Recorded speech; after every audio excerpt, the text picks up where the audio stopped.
Hey everybody, welcome back to Bar Run Forge. It's Troy and it's another Tuesday morning tool video, and today we're going to talk about the power hammer. Stick around.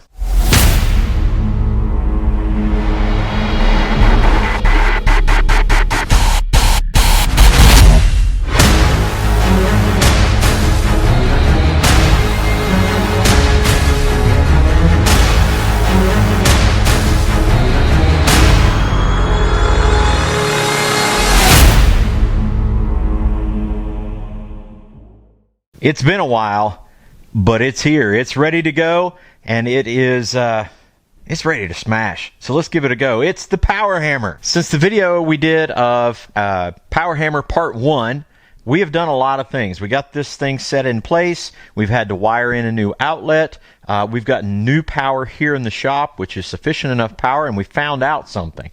The old motor was not powerful enough to run the hammer. So we went out and we procured another motor. Put that motor on, wired it up, and had a new spindle turned for it, welded up. Done a real great job by one of our good friends, Mike Salisbury. After we got the motor and the spindle installed and got everything adjusted there, we had some issues that we had to look at up top. One of these pieces was broken, so we took all of this assembly off, welded that back in, made it all secure, and then the top had this kind of odd looking spike on the top of it, and it actually touched the top of the ceiling just a little bit. So we took that top, we cut it off, rounded it over, and reinstalled the bearings and the rollers in there, and everything worked smoothly. It's nice and tight. So now we focused on this area. It's been greased up. We've made sure that the dies are secure. It's ready to hammer. So we're going to heat a piece of steel up, maybe even two, and just see what it does. Now, I will tell you the other thing that we're aware of is that we're going to have to spend some time on this machine getting used to it. Any of these machines, number one, they're dangerous. They can harm you. The other part is everyone is different, even the ones that are kind of mass-produced. The other thing we did is this treadle here was pointed out this way, and it was really kind of hard to get our foot on it. So we adjusted the treadle down just a little bit so we can get our foot on it, and we can have pretty good amount of control without having to have our foot clear up in the air. So that was one piece that we took care of, got that taken care of. I think we can have a pretty good amount of feel and adjustment for the machine. Again, we want to make sure that we take our time with this and go slow with it. The only other thing I'd really like to have on this machine, and we'll talk about it after we're done, is a brake on the wheel, and that'll allow us to stop the machine without having to have it set down in the closed position. That may be later on, but that's fine. I know this machine's going to do what we need it to do, so let's give it a shot.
There it is. The power hammer is done. It's functioning. It's doing exactly what we wanted to do, and we've wanted it for a long time, and it's ready to go.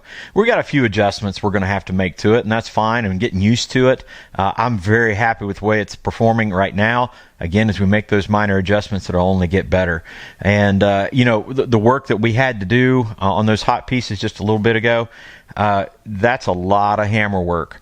And in a short period of time, that extra power gave us the ability to do a lot more.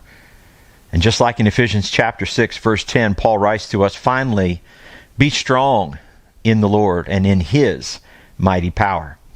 As I said, if we take that same piece of metal to the anvil, hammer and anvil, it takes a lot of work to do what we did in just a short period of time with the power hammer. If we take the time, if we just slow down long enough to realize what God can do, and in His mighty power, we can be strong in His power, in His mighty power. Thank you guys so much for coming in. We appreciate you when you watch every one of our videos, especially our Tuesday Tool videos, our Thursday night live streams, and any other content we have here at Bar Run Forge. Thanks for sticking with us on Power Hammer Part 2. God bless you all. We'll see you on the next one. Take care.